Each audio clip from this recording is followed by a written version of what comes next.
Okay, guys, so yesterday was the 20th of January 2025, and it was officially Liberation Day in the United States and maybe for the West. It was the day that President Donald J. Trump, American hero already, has a second chance to create an even bigger legacy than he already has. He was officially sworn in as the 47th President of the United States.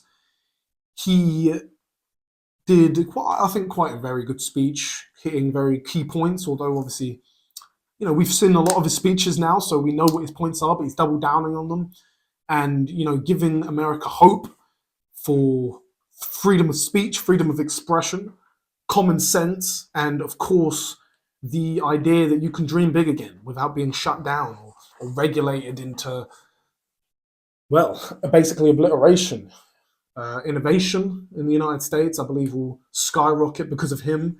I think actual skyrockets will be even bigger and better because of him. And I think that it's a beautiful day for the West. I remember when I was watching the Patrick Bet David coverage of the election night, and I remember when they confirmed that President Trump had indeed won Pennsylvania, the swing state, which that 20 points from Pennsylvania essentially won him the election.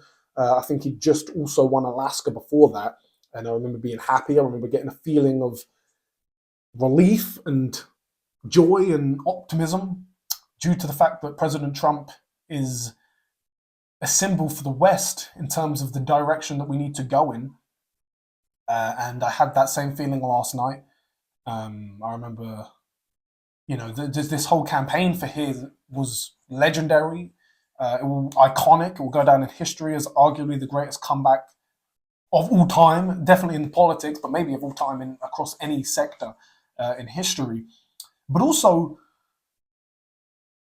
I think there's a sense of humanism and coming together that I think this campaign with Donald Trump did for the West. I mean, I remember getting the notification on my phone that he'd been shot. That was crazy.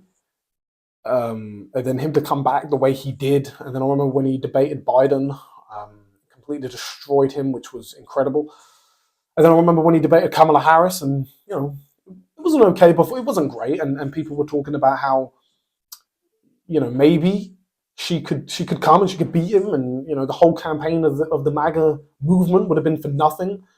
Which scared me because I didn't like the idea of Kamala Harris talking to the Prime Minister of my country, the United Kingdom, Sir Keir Starmer. Well, I'll say Sir, but I guess we call him Sir for now.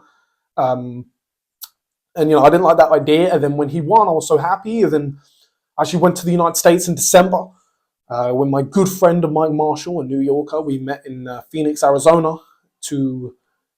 We had a few things to do, but when I was there, we also met Donald Trump Jr., very, very great guy. Roger Stone, Larry Elder, Brandon Tatum, a lot of guys in American politics. And also, I had the pleasure of actually attending a Trump speech of my own just a couple of days before Christmas, and it was something.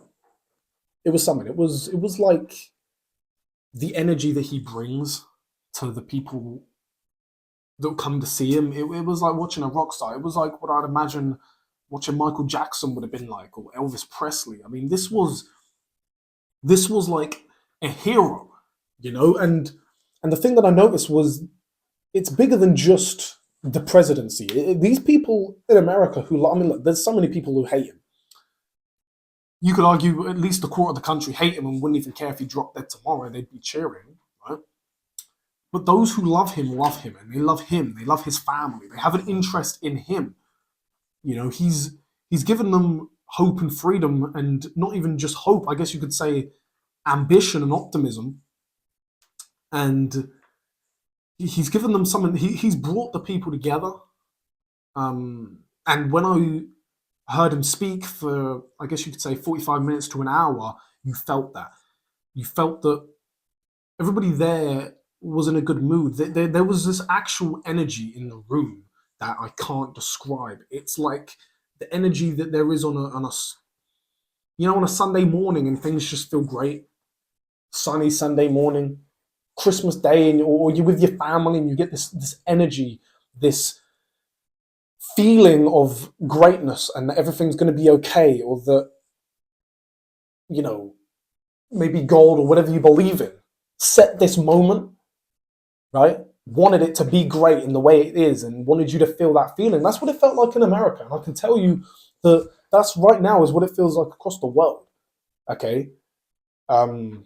Also, I've got to say, shout out to Robert F. Kennedy, RFK Jr., who is in charge of course, I think it was the health side of the government. He's in charge, and a member of his team, whilst I was out there, gave me this "Make America Healthy Again" hat, which I have not actually worn. Well, I put it on. I tried it, but I haven't worn this out and about, and I'm not going to wear it. But I wanted to show you guys this because this is a symbol for me. One, not only not only a memory of a great trip to the United States. Hopefully, I'll have many, many more. But it's also a symbol of what this new Trump administration is. Okay, it's bigger than immigration. I mean, immigration is a key part, but it's also a symbol of the change in the culture of the United States, and as an extension, the West. Right? Make America Healthy Again is a movement on bringing people, like, human beings as a species. It's really nothing to do with politics. It's just to do with being healthy, caring about the physical condition of yourself and your fellow citizen, because an unhealthy country, it's not going to do well. It's not going to do well. And you know what's interesting, actually? This is something that a lot of English people need to understand. I guess British people. We are actually, in terms of the health part of our society, especially foods, we're actually leaps and bounds ahead of the United States, as is the whole of Europe. When I was in the United States, I remember literally, right? You had guys on stage comparing their food to the British food, right? The food that we have in our shops and stores in the UK, saying about how our food is healthy compared to theirs, right? And it's true. You go to McDonald's, they have different ingredients. I'm in the shops, I'm looking on the backs of stuff that we have in England, crisps, whatever, Doritos, Pringles, doesn't matter. Our food is so much healthier. And notice that in the UK, there's already a movement here to try and make our food healthier, because we don't like the ingredients that are in our food. We think it's fake, artificial, full of fat, unnecessary fat, making you unhealthy. We want more organic food. Look, me personally, I'm not really a diet guy.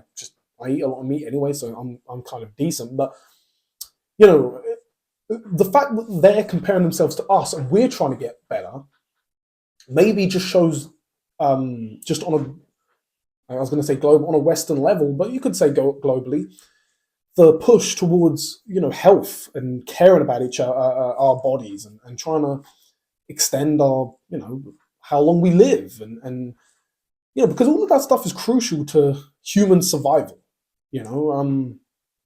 Obviously, look, population is a thing, but just the health of a population is key. And actually, if you get healthier, then okay, the pharmaceutical companies aren't going to like it, but it makes it easier on the NHS if people are healthy. I mean, you'd assume. I couldn't say for sure. I couldn't say for sure, but I would assume that it is easier on the NHS if we're healthier as a society. And I just think it's a key point. And Make America Healthy Again is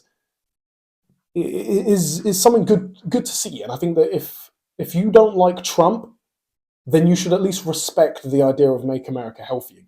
Okay, and by the way, it's not this anti-medicine movement that they try to make it out to be. Okay, it's just not. It's just not. You should know that. If you do your research, you'd know that, right? But also, guys, Trump and he's been busy. Okay, so it's been less than 24 hours, right? It's been like 20 hours or whatever since he's officially sworn in as president, right? He has already done quite a lot. Okay, so before he was even sworn in, right, whilst he was president-elect, within the last week, he's done two key things. One, he is essentially, and I did a video on this, he's essentially ended the war, or for now, essentially ended the killing in the Middle East, right, in Gaza and the West Bank and Israel. He is the reason. Israel thanked him. Benjamin Netanyahu thanked him personally, right? Him by name, thanking President-elect Donald Trump for causing the ceasefire, right? So he's stopped a war basically for now, or at least paused it for the sake of the innocent hostages who are being freed daily.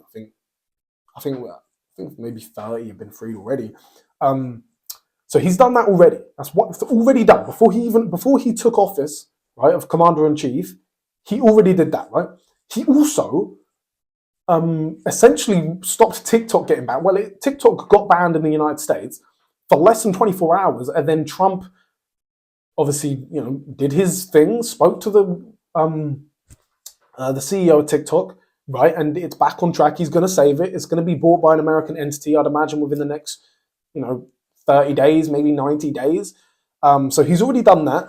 He's also pardoned every single person, or every non-violent person from January 6th, right? Which obviously these guys were political prisoners. The Democrats took as a I'd just say is an evil thing. Political imprisonment is disgusting. I know a little something about it myself. He's pardoned those guys, so they're being released from prison today, which is great. He's also already, I believe, or maybe I don't know if he's already done this, but he has essentially reinstated every single military man who lost their job due to the fact that they didn't want to take the COVID-19 vaccination, right? And he's also giving them back pay, which is incredible and helps so many families. And I think people, look, a lot of guys who, pro-vax or whatever, they're not going to like this and they're going to say, oh, well, they should have got the vaccine and blah, blah, blah, yapping on like little bitches. But look, the fact of the matter is, you shouldn't, and in America especially, but in the West in general, the world, you shouldn't be forced to take vaccines, right? Especially experimental vaccines. But when you've got guys who are serving the country, right? These military guys, they've signed up, right? They're willing to die for the nation of the United States. They are willing to die for the red, white, and blue, okay? Right? For those stars on your flag, they were willing to die, and you got rid of them and basically deprived them of their finances, right? Leaving their families starving because they wouldn't take a COVID jab. That was disgusting. He's reinstating them back to their full positions and giving them the back pay. So that's great. Honestly, that is great. Another key point, and this is huge, by the way, he has declared I believe like a crisis or whatever regarding the border. Okay, so he is fully committed to stopping the illegal immigration, which is great. But he's also, and this is when it comes to American civilians who are seeing their kids or parents or siblings or loved ones dying from drug overdoses, primarily fentanyl, that is laced within heroin and everything like that, coming from Mexico, right? He has officially declared the Mexican cartels, the drug cartels, terrorists, okay?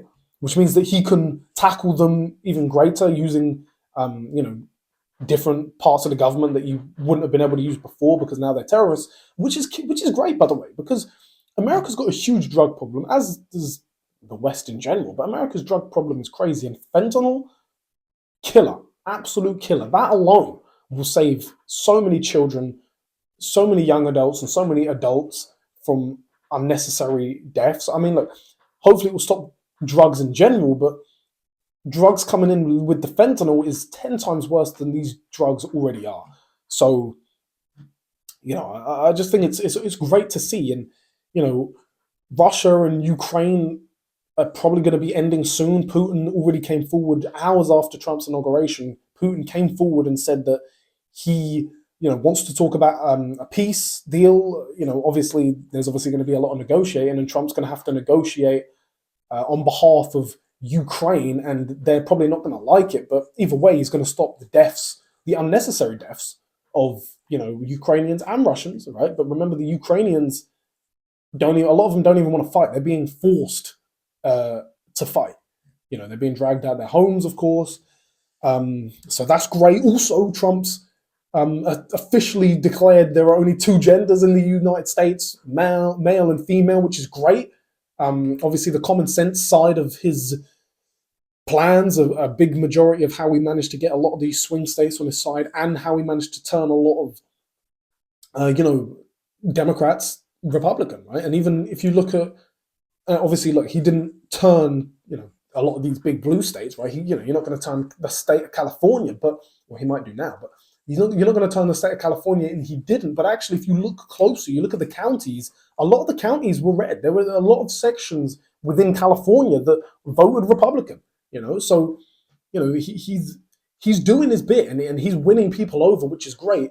Now, hopefully, he can, fulfill his promises, but it looks like he's already fulfilling a lot of promises, right? I mean, stopping essentially 2 wars is huge, and he deserves recognition for that, and he deserves love for that. And I think that, what you're seeing now, because of the fact that this is his second term and he's not looking to get re-elected, he can just go in and do what he has to do. He can focus and, hopefully he can do well. I think the only issue he's going to face is China. Obviously, China is not to be messed with. We'll see how he handles them, but he seems like he has a pretty good relationship with President Xi. So, we'll see what's going on with that. And look, future looks bright. It's optimistic. Hopefully, we get the same in the UK. I pray that we do. I genuinely pray for this. I'll get on my knees with the Bible, and when I say my prayers, I'm now including the UK in general, which I never thought I'd have to do because I always loved the UK and I didn't see it to be bad until now. But look, that's just all I wanted to say. We are back. Trump is back. Common sense is back. And, hopefully what we'll also see back, just for our entertainment purposes, is a load of crying liberals, just, crying like little girls. Just crying. Trannies crying. Climate guys crying. It's satisfying. What can I say? What can I say? Okay, you guys watch me for entertainment. I'll watch crazy liberals crying for entertainment. And look, then more content for everyone. I'll do a video breaking it all down. Actually, let me write that down. I'm gonna write that down. Okay, just to remind me to do it. Crying lib Trump inauguration.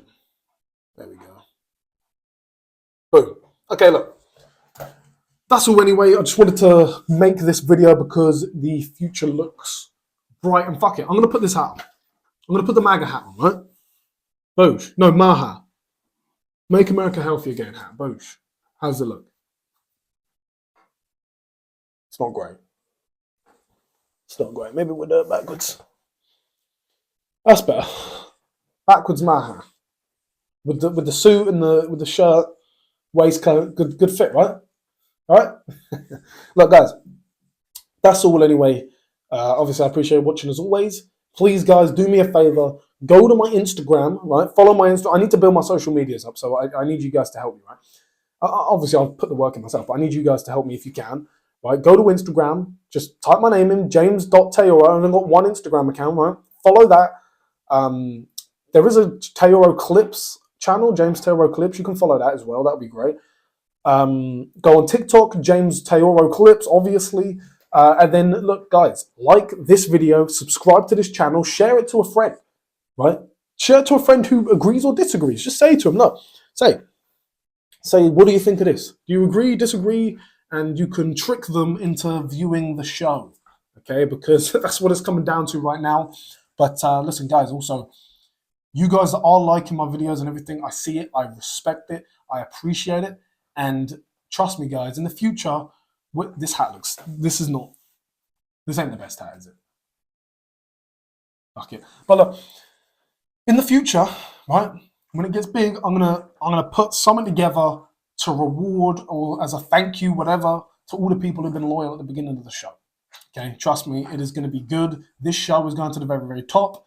We are going to help build a movement in the United Kingdom, or maybe there's a movement going on. I know Turning Point UK are doing bits. We might do something with them. I'm in communications with them.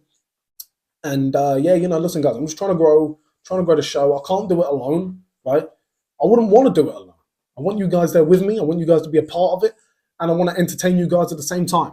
Okay, so there's going to be some entertainment content coming out. There's going to be obviously rounding up the news coming out, and listen, it's going to be great. Okay, it's going to be great, just like America is now. All right, so thank you very much for watching, and I will see you next time. Thank you very much.